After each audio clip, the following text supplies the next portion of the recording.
Buenos días, amigos televidentes. Bienvenidos a esta nueva edición de Justi Noticias. En un mundo marcado por el cambio climático, las tensiones geopolíticas y las desigualdades sociales, los derechos humanos siguen evolucionando para responder a las necesidades colectivas de nuestra humanidad. Hoy, en nuestro segmento especial, abordaremos un tema clave que ha ganado relevancia en las últimas décadas: los derechos de tercera generación. Quédense con nosotros mientras analizamos los obstáculos políticos, sociales y económicos que impiden la plena realización de estos derechos fundamentales y discutimos qué se necesita para garantizar un futuro más justo y sostenible para todos. Pasamos con Gabriel, quien cuenta con un invitado especial que dará más información relacionada a los derechos de tercera generación. Aquí me encuentro junto a Víctor Ortiz, quien es relacionista público en la Organización de las Naciones Unidas aquí en UPR Calle. Buenas tardes, Gabriel. Gracias por la invitación y agradezco a todos los que están aquí en el noticiario. Pues para responder tu pregunta, los derechos de tercera generación surgen principalmente como la respuesta a las transformaciones que experimentó la sociedad global a lo largo del siglo XX.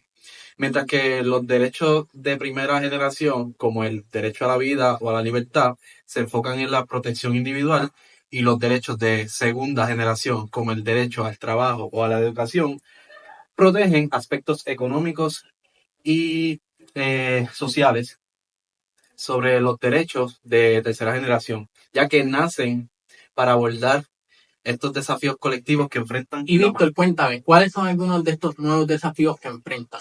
Pues mira, Gabriel, algunos de los desafíos principales que responden los derechos de tercera generación son el derecho del desarrollo, el derecho a la paz y el derecho a un medio ambiente saludable.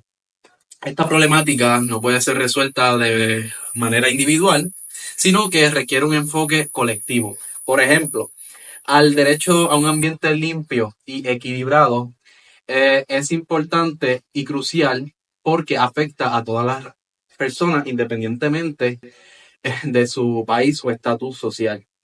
Lo mismo sucede con el derecho al desarrollo, que se refiere a la posibilidad de los pueblos de definir su propio destino económico, social y cultural. Y qué interesante, ¿y qué motivó a que se crearan estos derechos a nivel internacional?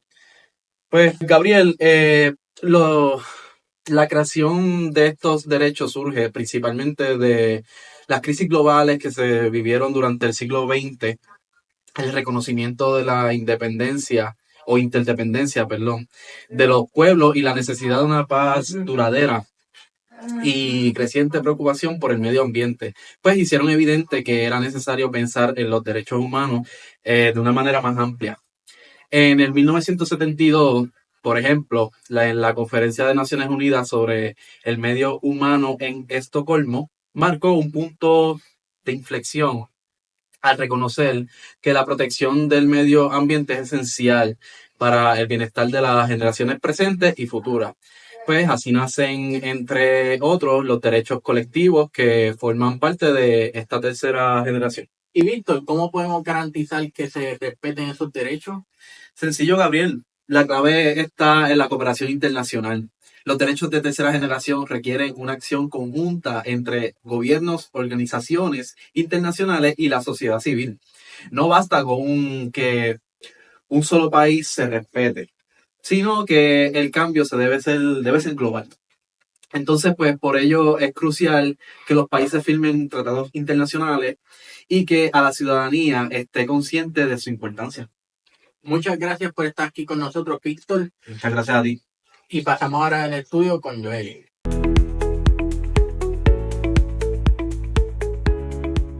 Como bien mencionas, Gabriel, los derechos humanos de tercera generación surgen y se van conformando como respuesta a los problemas y necesidades que tiene la humanidad en su estado presente. La toma de conciencia de algunos de ellos se produjo desde la Segunda Guerra Mundial y de otros a partir de la década del 60. En un escenario mundial de globalización e interdependencia es que se han ido desarrollando las ideas que envuelven a los derechos humanos de tercera generación. desde la Declaración Universal de Derechos Humanos del 10 de diciembre de 1948 hasta el reconocimiento del derecho a un ambiente sano y ecológicamente equilibrado. Los derechos humanos de tercera generación han ido encontrando lagunas en el marco de los derechos ya establecidos. En gran parte del mundo, las condiciones de extrema pobreza, la guerra, los desastres ecológicos y naturales han hecho que solo se hayan producido avances muy limitados con respecto a los derechos humanos. Por esa razón, muchas personas han considerado que el reconocimiento de una nueva categoría es necesario. Estos derechos velan por que se den las condiciones adecuadas para que las sociedades, en especial en el mundo desarrollado, puedan proporcionar los ya reconocidos de primera y segunda generación. Estos han sido la consecuencia de una comprensión más profunda de los diferentes tipos de obstáculos que pueden interponerse en el camino de la realización de los derechos de primera y segunda generación. Los derechos humanos de tercera generación promueven el respeto y la solidaridad no solo entre individuos, sino que también entre pueblos. El proceso descolonizador de los años 60 implicó cambios en la sociedad internacional y, consecuentemente, en el ordenamiento del derecho internacional. Está propiciado también que la teoría de los derechos humanos evolucione hacia los problemas y necesidades de los nuevos países que accedieron a la independencia, en su mayor parte, países en vías de desarrollo. Cabe recalcar que, exceptuando el derecho al patrimonio común de la humanidad, ninguno de estos nuevos derechos han sido reconocidos universalmente por un tratado internacional obligatorio. El reconocimiento de estos se ha producido en gran medida a través de resoluciones en la Asamblea General de las Naciones Unidas. Los derechos humanos de la tercera generación, más bien conocidos como los derechos de los pueblos o de solidaridad, están orientados a promover el bienestar colectivo, buscando un equilibrio entre los intereses individuales y los comunitarios. Aunque no existe un consenso absoluto sobre cuáles son los derechos que pertenecen a esta categoría, hay varios que se incluyen comúnmente. A continuación veremos cuáles son y qué implican. El primero de estos derechos es el derecho a la paz. No hablamos solo de la ausencia de guerra, sino de un derecho activo que busca la convivencia armoniosa entre pueblos y la resolución pacífica de los conflictos. De esta manera, el derecho a la paz no solo busca terminar con la violencia, sino construir una sociedad más equitativa y respetuosa. El siguiente es el derecho al desarrollo, que va más allá de la simple mejora económica. Este derecho implica que todas las personas tienen derecho a mejorar sus condiciones de vida, a acceder a una mejor educación, salud y participar en el proceso de toma de decisiones políticas y sociales. La idea es que el desarrollo no solo sea económico, sino también social y cultural. El derecho a un medio ambiente saludable es otro pilar de los derechos de tercera generación. Este derecho garantiza que una persona pueda vivir en un entorno libre de contaminación y tenga acceso a los recursos esenciales para su subsistencia. Además, implica un compromiso intergeneracional. No solo debemos proteger el medio ambiente para nosotros, sino también para las futuras generaciones, asegurando su bienestar y calidad de vida. El derecho de los pueblos a la autodeterminación es fundamental. Este derecho asegura que las naciones y los pueblos tengan el poder de decidir su futuro sin ser dominados o explotados por otras naciones.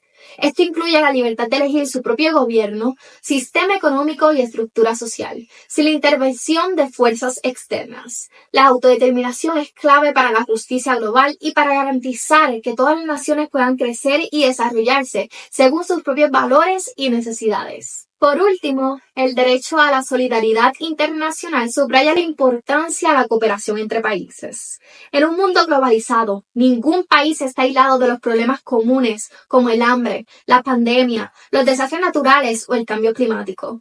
Este derecho nos recuerda que los países deben unirse y compartir recursos y conocimientos para enfrentar estos nuevos desafíos y asegurar el bienestar común de toda la humanidad. Los derechos de tercera generación nos muestran que la humanidad está unida por un destino común. A través de la paz, el desarrollo, la protección del medio ambiente, la autodeterminación y la solidaridad internacional, podemos garantizar un futuro más justo y equitativo para todos. Solo con la cooperación y el respeto mutuo lograremos construir un mundo mejor para las generaciones presentes y futuras.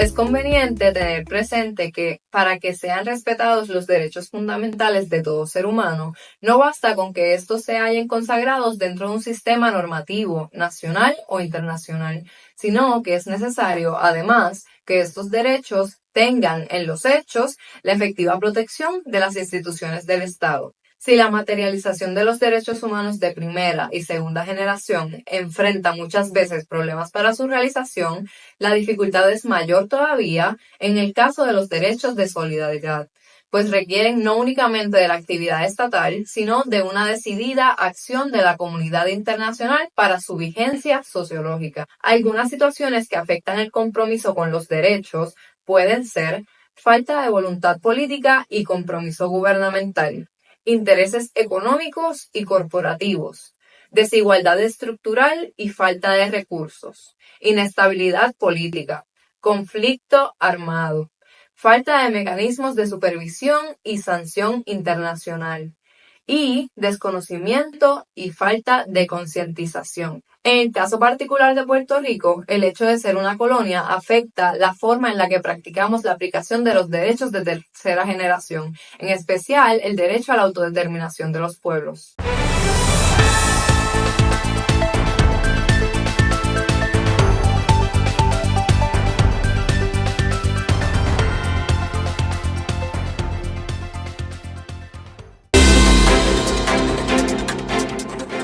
En el marco de los derechos humanos de la tercera generación, uno de los aspectos más recientes y fundamentales es el derecho a la identidad de género, el cual ha sido un tema clave en los estudios contemporáneos sobre igualdad y justicia social. Hoy, en Justi Noticias, exploraremos cómo este derecho humano se ha consolidado y por qué es crucial para la integración plena de todas las personas en la sociedad. Saludos, buenos días. Me encuentro aquí en la UPR Calley junto a profesor Ali Petru, quien brinda el curso de estudios de géneros. Nos estará hablando un poco más acerca de la identidad de género.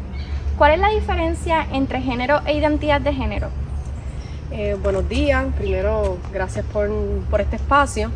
Género, generalmente hay una mirada, diríamos que dominante o bastante conocida respecto a una compleja construcción social, donde diríamos que se asigna o se impone basándose en normas, comportamientos, roles y todo lo que podría implicar con las supuestas diferencias sexuales. Digo diferencias sexuales porque hay unos debates, precisamente en el curso de debates de género, respecto hay corrientes que aluden a cómo el género vendría a ser una construcción social más bien colonial, y en ese sentido pues estaríamos hablando, por ejemplo, de la corriente feminista descolonial, como entonces es una imposición basándose principalmente en la invasión y la mirada eurocéntrica, y eso está relacionado de alguna manera a los poderes pues imperiales y demás, ¿no? En principio me gusta decir esto porque en ese sentido pues hay una referencia importante que habría que tener en cuenta, que es tener el contexto social y cómo eso también puede tener influencia en cómo se manifiesta el género, ¿no? Entonces, en ese sentido, la identidad de género vendría a ser la manifestación, cómo tú te identificas, quién tú eres, cómo lo sientes. Y me gusta también mencionar varios aspectos de eso, porque hay una frase que me gusta referirme, que es: pueden haber tantas identidades de género como personas en el mundo. En ese sentido, las identidades no deberían ser categorías limitadas. Así que esa identidad de género también podría estar relacionada con otras categorías. También quisiera añadir que la existencia de otras personas más allá de esas categorías, es decir, esa colonialidad de género, hace que personas se queden fuera, como por ejemplo personas trans, personas no binarias, personas intersexuales, pero también hace que las categorías llamadas o nombradas como mujer, hombre, pues sean muy limitadas, basándose en lo que ya expliqué. En ese sentido, esa discusión feminista descolonial ha, diríamos, demostrado que hay existencia de unas sociedades antes de la colonización que no necesariamente estaban marcadas por ese género. Y así, de esta forma, pues la existencia de personas trans y no binarias no es una existencia nueva, no es un tema nuevo. Sí, quizás las palabras como se conocen hoy tienen un contexto sociohistórico, pero previo a esa modernidad europea, porque tiene un enfoque eurocéntrico, pues sí habían existencias con mayor apertura y no solamente lo que se conoce hoy como identidad, sino también las ¿Cómo prácticas. influye la clase social, etnia y orientación sexual en la construcción de la identidad de género? Bueno, aquí habría que mencionar, ¿verdad?, que entre las corrientes feministas, sobre todo con los feminismos negros, advino una herramienta, diríamos, de análisis que se conoce como la interseccionalidad, que es tener en cuenta la relación de distintas categorías. Es decir, no solamente es importante la identidad de género, sino que también eso puede estar cruzado con otras categorías, como por ejemplo las que mencionaste: etnia, clase social, orientación afectiva, edad, lugar geopolítico, etcétera, ¿no? Entonces, en ese sentido, la interseccionalidad como herramienta de análisis da la posibilidad de tener en cuenta precisamente lo que habíamos mencionado, a contextualizar. Excelente. ¿Y qué papel tienen los sistemas educativos en la formación o transformación de las normas de género? Hay un sistema educativo dominante que promueve en realidad una exclusión y unos sesgos en aspectos de género. En ese sentido, es curioso que, por ejemplo, en Puerto Rico y en otras partes regionales y a nivel mundial, en ocasiones se intente minimizar o invalidar o negar la perspectiva de género, por ejemplo, en las escuelas y o en las universidades. Una de las cosas que se repite son en gran parte unos mitos o unas miradas muchas veces conservadoras y fundamentalistas. Sin embargo, no deberíamos olvidar que en realidad sí hay aspectos de género que están dominando en gran parte de esos espacios. Como por ejemplo, si no se habla de esos sesgos y de esas, diríamos, desigualdades, pues se sigue sosteniendo precisamente esos mismos sesgos. El derecho a la identidad de género es una pieza clave en la construcción de una sociedad más justa, donde todas las personas, sin importar cómo se identifiquen, puedan vivir con dignidad, respeto y sin miedo a ser discriminadas. En la actualidad es más necesario que nunca que sigamos avanzando en el reconocimiento y la protección de estos derechos para garantizar la integración y el bienestar de todas las personas en nuestras comunidades. Desde Justi Noticias seguimos comprometidos con la defensa de los derechos humanos de todas las personas y continuaremos informando sobre estos derechos fundamentales para nuestra sociedad. Alejandra López informa. Este 29 de noviembre se celebró el Día Internacional de la Solidaridad con el Pueblo Palestino. La Asamblea General de las Naciones Unidas creó esta celebración justamente 30 años después de que se aprobara la Resolución 181, posteriormente conocida como la Resolución de Partición, en la cual se estipulaba la creación de un Estado judío y un Estado árabe en Palestina, con Jerusalén como corpus separatum, sometido a un régimen internacional especial. Esta resolución ha sido un instrumento jurídico para establecer el Estado de Israel. Sin embargo, el pueblo palestino aún no cuenta con un régimen de gobierno unificado estable en todo el territorio y se ha visto vulnerado con relación a varios de sus derechos, como el derecho a la autodeterminación y el derecho a la paz. Por motivo de la celebración, se han realizado a través del mundo varias manifestaciones en solidaridad con el pueblo palestino y denunciando la agresión militar genocida a que se enfrenta. Puerto Rico no ha sido la excepción. Y es que el pasado 29 de noviembre, la Red de Solidaridad con Palestina en Puerto Rico hizo en Atorrey una actividad para conmemorar el día y para concientizar sobre el desplazamiento y la eliminación sistemática que está ocurriendo en contra de los palestinos. Su acción genocida y asesina en contra del pueblo, donde la mayor parte de la paz, como sabemos, han sido niños, niñas y mujeres, y el apoyo incondicional que recibe ese Estado asesino de parte del gobierno de los Estados Unidos. Así que nosotros, desde Puerto Rico, una nación también sometida a un sistema de subordinación política, decimos presente, decimos viva Palestina libre y paz para Palestina. ¡Viva! ¡Viva! Este grupo reconoce que los puertorriqueños, como producto del colonialismo y un sistema de subordinación política, debemos estar y apoyar al pueblo de Palestina. Retomando el tema del derecho a la autodeterminación, en el pasado mes de noviembre han surgido grandes discusiones en torno a una situación que ocurrió en el Parlamento de Nueva Zelanda, y es que durante una sesión celebrada el pasado 15 de noviembre, varios diputados maoríes realizaron la haka, una danza tradicional en señal de protesta en contra de un proyecto de ley que pretendía reinterpretar el acuerdo fundacional del país entre los nativos maoríes y los británicos, mejor conocido como el Tratado de Waitangi de 1840. La nueva propuesta ha generado polémica, ya que se cree que esta podría menoscabar los derechos de los indígenas.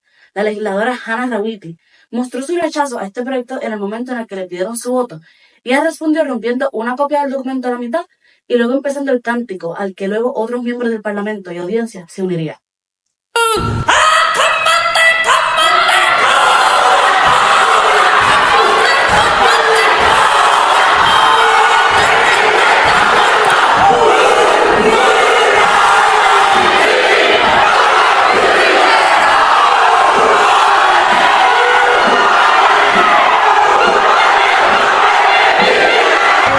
Los miembros del partido ultraliberal ALTS contiene beneficios para con los maoríes y consideran que esto es en detrimento del resto de la población. El mismo regula las relaciones del Estado con los maoríes, grupo que conforma aproximadamente el 20% de la población neozelandesa. El ministro de Justicia, David Seymour, es uno de los mayores promotores de la propuesta y asegura que esta aborda el concepto de los principios del tratado, los cuales fueron introducidos por el Parlamento de Nueva Zelanda en el año 1975 sin definirlos, y por ende se insinúa que los maoríes se han visto favorecidos. Cabe recalcar que este grupo minoritario sigue enfrentándose a la discriminación institucional, así como tasas desproporcionadamente altas de pobreza, encarcelamiento, enfermedades, abusos domésticos y suicidios, entre otros problemas.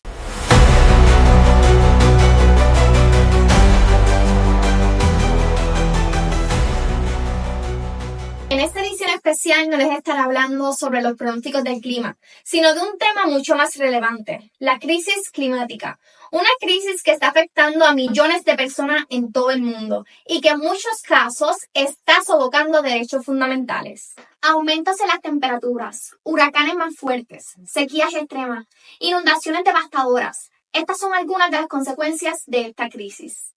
La crisis climática no es un fenómeno natural ni inevitable. Es el resultado de la actividad humana, particularmente de la quema masiva de combustibles, como el petróleo, el gas y el carbón, que han liberado grandes cantidades de dióxido de carbono y otros gases de efecto invernadero en la atmósfera. A medida que las consecuencias de este fenómeno se intensifican, debemos actuar con urgencia para proteger tanto nuestro entorno como nuestros derechos fundamentales.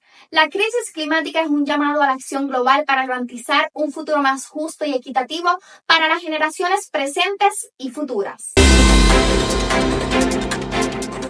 En este segmento hablaremos sobre la calidad del agua en Puerto Rico, un tema de vital importancia para la salud pública y el medio ambiente. Iniciamos con una excelente noticia. Puerto Rico recibirá una asignación federal de $319,000 otorgada por la EPA. Este fondo al monitoreo de la calidad del agua en la playa, garantizando la seguridad de los bañistas y promoviendo el turismo. Sin embargo, hay retos. Según un informe, las aguas superficiales subterráneas enfrentan contaminación por pozos sépticos y actividades agrícolas. Aunque las descargas industriales han disminuido, algunos acuíferos aún están contaminados. Es crucial seguir trabajando para proteger nuestros recursos híbridos. Pasamos con Fabiola Vázquez. Un ambicioso proyecto de desarrollo turístico y residencial propuesto para la región de Cabo Rojo se está desarrollando. El mismo ha generado tanto expectativas como controversias por su relevancia para el futuro del pueblo y su ecosistema. Estamos hablando de 2,000 acres que van a tomar toda una extensión muy grande de lo que es un corredor ecológico bien importante en la zona de Boquerón, que impactaría muchos ecosistemas, que impactaría el costo de vida de las poblaciones cercanas. Tenemos un campo de golf en este monte. Bueno, 2.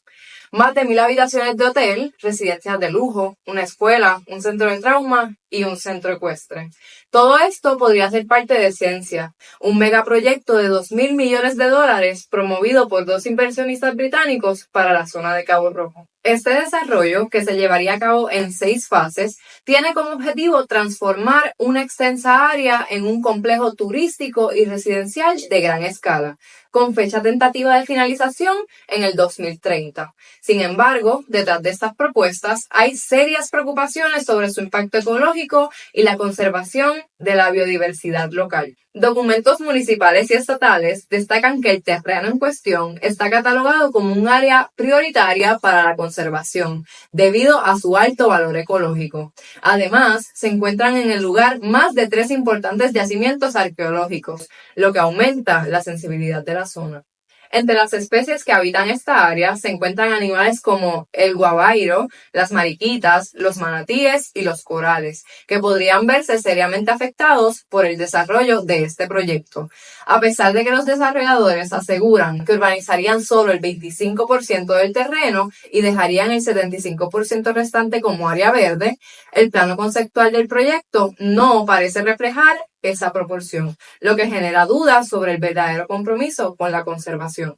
Además, los expertos advierten que este tipo de megaproyectos podrían sobrecargar la infraestructura del municipio, afectando el acceso a servicios básicos y la calidad de vida de los residentes actuales. El alcalde de Cabo Rojo ha dado su apoyo al proyecto, aunque bajo ciertas condiciones, en un intento por equilibrar el desarrollo económico con la preservación ambiental.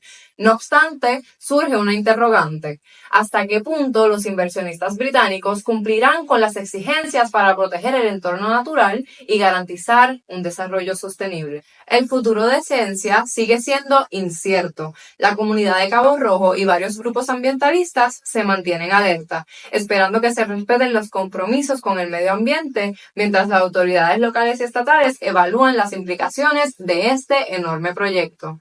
Este es un tema que continuará siendo debatido en los próximos meses. Estaremos muy pendientes de cualquier nueva información sobre este megaproyecto y su posible impacto en una de las zonas más preciadas de Puerto Rico. El derecho a una muerte digna es un principio fundamental que busca garantizar que las personas puedan morir sin sufrimiento innecesario, con el máximo respeto a su autonomía. Este derecho es un tema debatido en muchos países y hoy veremos un caso reciente que estremeció a todo Perú. Ana Estrada, una mujer peruana de 44 años, se convirtió en un símbolo de la lucha por el derecho a una muerte digna. Padecía poliomielitis, una enfermedad crónica y degenerativa que afectaba sus músculos, impidiéndola hablar y obligándola a permanecer en una cama clínica con respiración asistida y cuidada por enfermera las 24 horas. Tras años de sufrimiento y una prolongada lucha legal, el Ministerio de Salud de Perú aceptó finalmente su solicitud, permitiéndole acceder a la eutanasia. A continuación, escucharemos las primeras declaraciones de Ana Estrada, quien compartió su experiencia y la importancia de este logro. Nunca me había imaginado que yo era capaz de ser, cómo enfrentarme a todo este tema tan complejo, tan delicado, acá en Perú, donde nunca se había hablado de la muerte digna ni de la eutanasia. Así que me siento orgullosa y me siento feliz de estar acompañada y apoyada de tanta gente. En un comunicado de prensa se confirmó que Ana Estrada accedió a la eutanasia y murió con dignidad. De este modo se convirtió en la primera persona en Perú en hacer uso de este derecho, a pesar de que la eutanasia sigue siendo ilegal en el país con penas desde 3 hasta 6 años de cárcel. Esta decisión histórica marcó un precedente importante en el debate sobre los derechos humanos, sustentado en el principio de autonomía personal y en la necesidad de garantizar que los pacientes con enfermedades terminales puedan morir con dignidad. El caso de Ana Estrada es un hito en la lucha de los derechos humanos, particularmente los de tercera generación, que buscan garantizar el respeto a la autonomía personal en todas las etapas de la vida, incluida la muerte. Su valiente decisión abrió un espacio crucial en el debate sobre la eutanasia en América Latina y en el mundo. En muchas comunidades, el derecho a vivir en un ambiente pacífico y saludable se ha amenazado por disputas vecinales.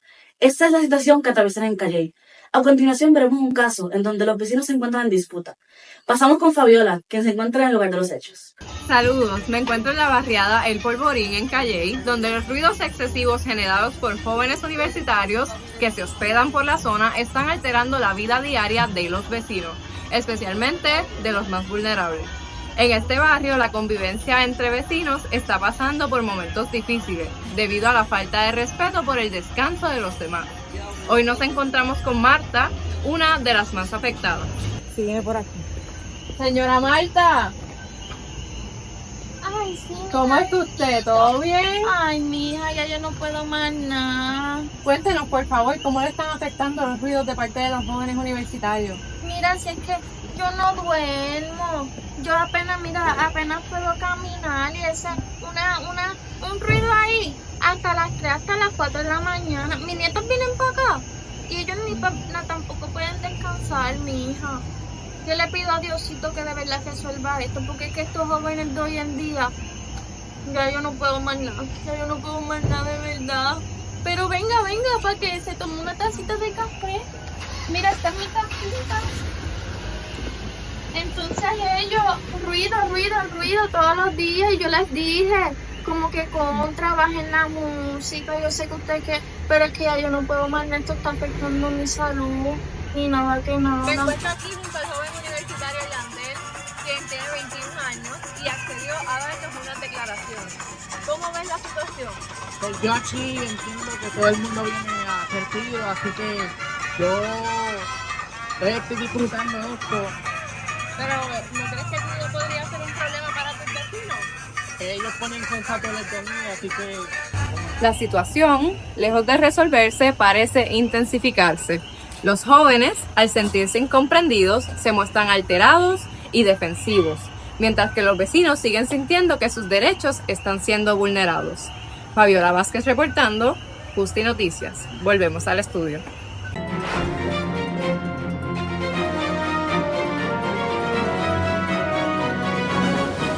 No se olviden que este próximo 20 de diciembre celebramos el Día Internacional de la Solidaridad, una fecha para reafirmar nuestro compromiso con la cooperación global y la lucha contra las desigualdades.